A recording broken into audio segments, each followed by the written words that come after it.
The books of 1st and 2nd Chronicles. While they're two separate books in our Bibles, that division is not original. Due to scroll length, the book was divided in two, but it was written as one book with one coherent storyline. Now, in our English Bibles, Chronicles comes after the books of Samuel and Kings, and most of Chronicles is actually repeat content from those books.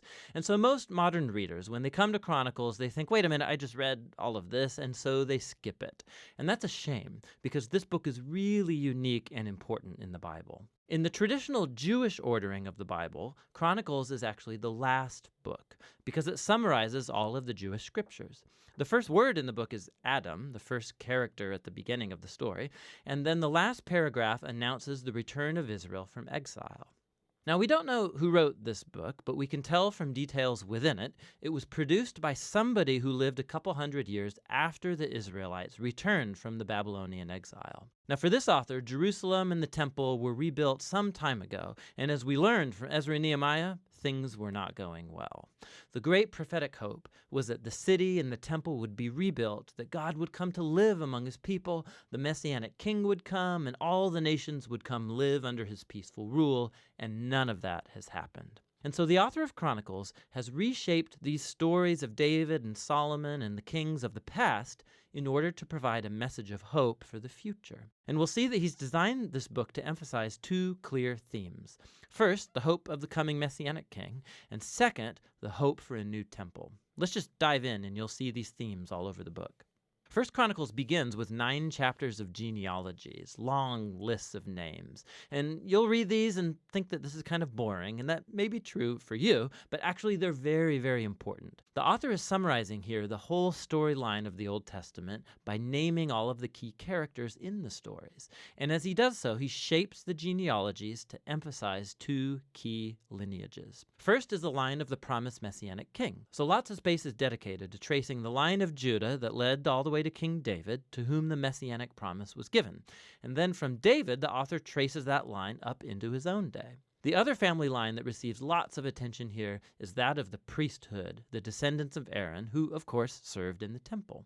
And so right from the start, you can see the two main themes, the author's hope of the Messiah coming to build a new temple, and it's rooted in these ancient genealogies. Now, after that, the author moves into the stories about David, and most of these are going to be familiar to you from the book of Samuel, but again, there's some really important differences. So first of all, the author leaves out all of the negative stories about David, where he's portrayed as weak or immoral. So Saul chasing David around the desert and persecuting him, the story of David's adultery with Bathsheba and then murdering her husband, all of that is gone. And what's left are the stories that portray David as a good guy. And not only that, there's also new additional material that you won't find in the book of Samuel that shows David in a very positive light. So there's a large block of chapters where David makes preparations for the temple. He arranges resources and builders and Levites and choirs. And not only that, the author also portrays David as a Moses-like figure. God gives David plans for building the temple just as he gave plans to Moses for building the tabernacle. So why all this new material about David? The author's not trying to hide David's flaws. He knows that anybody can go read about them in the book of Samuel. Rather, he's trying to portray David as the ideal king in order to make him an image or a type of the future Messiah from the line of David.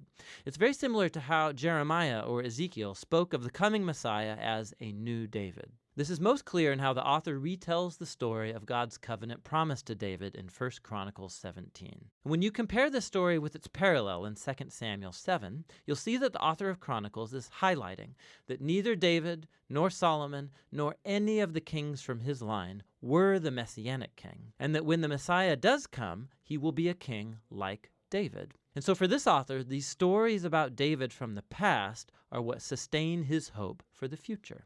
After David dies, we move into 2 Chronicles, which focuses on the kings that lived in Jerusalem.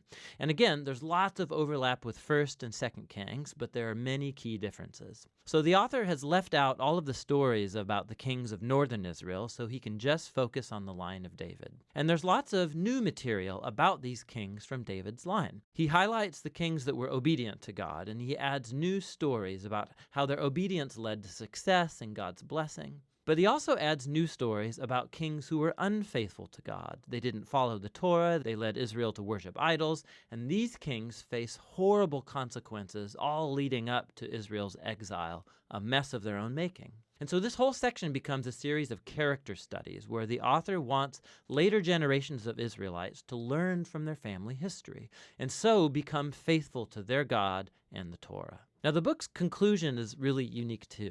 At the very end of the book, the king of the Persians, his name's Cyrus, and he tells the Israelites that they can go back home, return from exile, rebuild the city and the temple. And he says, last line of the book, "Whoever there is among you, of all his people, may the Lord his God be with him, and let him go up." And that's how the book ends, with an incomplete sentence. Now, of course, the author knows about the first return from exile and the stories of Ezra and Nehemiah, but clearly in his view, the prophetic hopes of Israel were not fulfilled in those events. And so this incomplete ending shows that the author's hope is set on yet another return from exile, when the Messiah will finally come to rebuild the temple and restore God's people. And so the book of Chronicles, it's the final book of the Jewish scriptures. It ends by pointing forward. It calls God's people to look back in order to look ahead, because the past has become the source of hope for the future. So Chronicles concludes the Old Testament as a story in search of an ending, and that's what this book is all about.